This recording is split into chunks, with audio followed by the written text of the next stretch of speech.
Hello everyone, welcome on board. So today we are going to learn about method reference, how method reference work, and how it reduces the use of lambda. So today we are going to learn about that. So let me just start by creating a class. So let's create a class. Let's create a simple class. Let's call it class one, right? And yeah, let's create a class. So this is our class, and let's say uh, you have your method, which is public void met. Great. Now what? Let's print something to it. Okay. This is an example for what? This is an example for method reference. Great. So so you have created a class and you have added a simple method to it, right? Great. So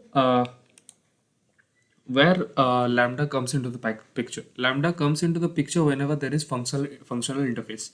So let's create a functional interface. So because you are trying to reduce the work of lambda, so you're going to create a functional interface. First, let me just create everything, then I'll explain everything. Let's let's name this as interface one. Great. Okay, and annotate it with functional interface. Great. And we have to add a method, so let's add a public void. Okay, not required void and interface one. Okay. Okay, great. So we have created a functional interface and we have created a method. We have a method that is having a proper method with a definition. And we have a functional interface. Functional interface is what? There is a type of interface which is having just one abstract method. You can have multiple default methods, multiple static methods. That doesn't count. You just have to have one abstract method. If you have one abstract method, 100 default methods, that is also functional interface. Okay, so now you have a function. Now you have a functional interface which is called interface one. So now let's say how you're going to execute it. You're going to give it an implementation via lambda. So let's create a class to execute this functional method. So class min, sorry, class min, yeah, and we'll have a public static void min over there. Great, very good. So what you're going to do, you're going to so basically to implement this there can be three approaches. What first is our anonymous class. So let's try to implement this anonymous class. Interface one one equals to new interface uh, interface one. Yeah, so you can see. So you can do this using anonymous class. That is a solution for you. Okay. Next solution could be a lambda. I won't be showing the anonymous implementation because obviously that's not the agenda. You're focusing on method reference. So I'll show you how you can use it using lambda. So let's say let's create an object of interface one inter equals. Now we will go to our interface one. Interface one. This is a method that doesn't have any argument. So you're just going to give it a null, and we are going to print our statement. This is out. Hi, this is the lambda implementation. Great.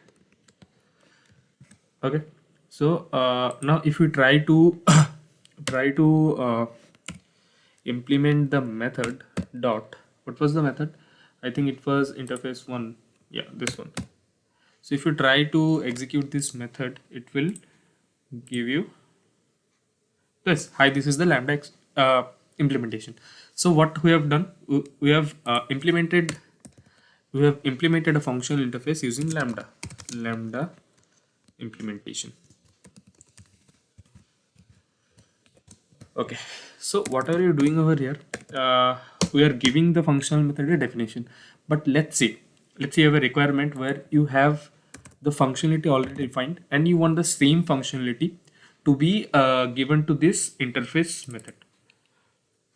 Let's say you have functionality already defined and you want to give that functionality to this interface one method. So what are you going to do in this case? Let's say that class one has this method, has this this is a single line, but when you'll be working on big applications, you'll get to see bigger implementations of functionalities.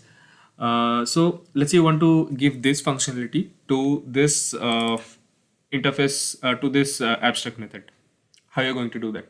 One approach can be obviously a lambda, but that is again taking a bit time, because here the number of lines of code is small, but whenever you'll be building applications, the number of lines of code will be huge. So for implementing lambda, you'll have to write huge number of lines of code.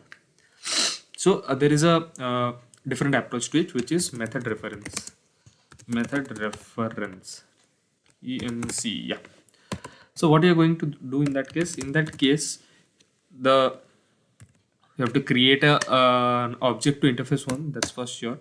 Let's call it interface 1 2 equals to what? Now we want to give this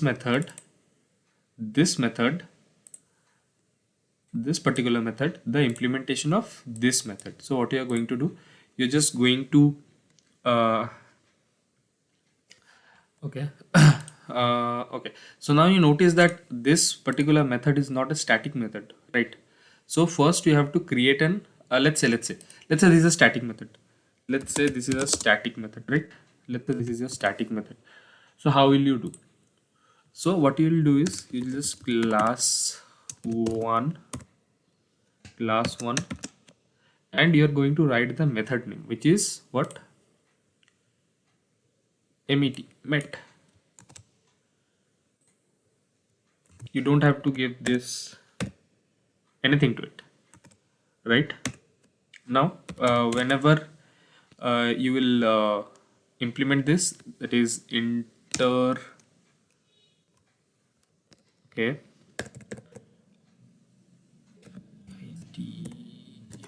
interface 2 dot what it is, interface 1, right? So let's see the outcome. If you see, this is an example of method reference. Where is this definition coming from? This definition is coming from here. This definition is coming from here. So what you're doing over here, you're just giving a reference to it. You're not creating an object, you're just giving a reference. So whenever you will call this method will get a reference from here. This method will get a reference from here. Now let's say that if the interface method is a bit different, right? If the interface method is a bit different, let's say this is your let's remove this, and or let's keep it int and let's give two parameters, a and int b. So how you are going to do in that case? And let's remove this without statement and give a normal. Let's return a plus b. Okay, and now so you have your class 1, which is having two arguments, and the return type is int. So if you want to give the functionality to this, the return type has to be same. Remind you, the return type has to be same, and the number of arguments or the argument type has to be same. For the timing, let's call it int a, and let's add int a and int b. Great. Now let's come over here and let's okay, so you will get an error over here, no worries, just comment it for the time being because you're not working on lambda, you're working on method reference. Okay, so okay, let's try to print this. Let's try to print this. Uh, inter dot inter.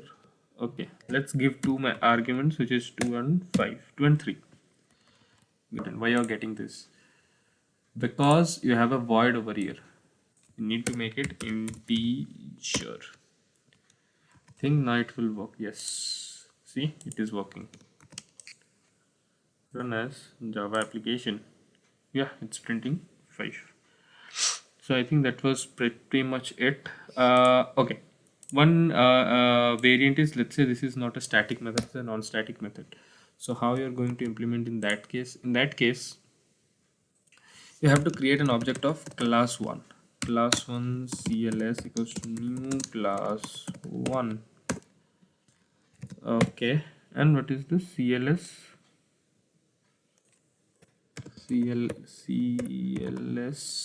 class 1.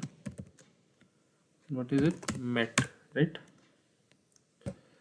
See, one thing I would like to point over here is, if you see, you don't have to give any arguments over here, right? Whenever you're referring, you don't have to give any arguments.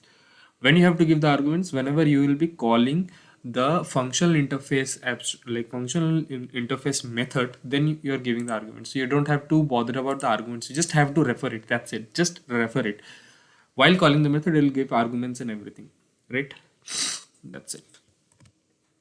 Yeah, I think we are done with this part.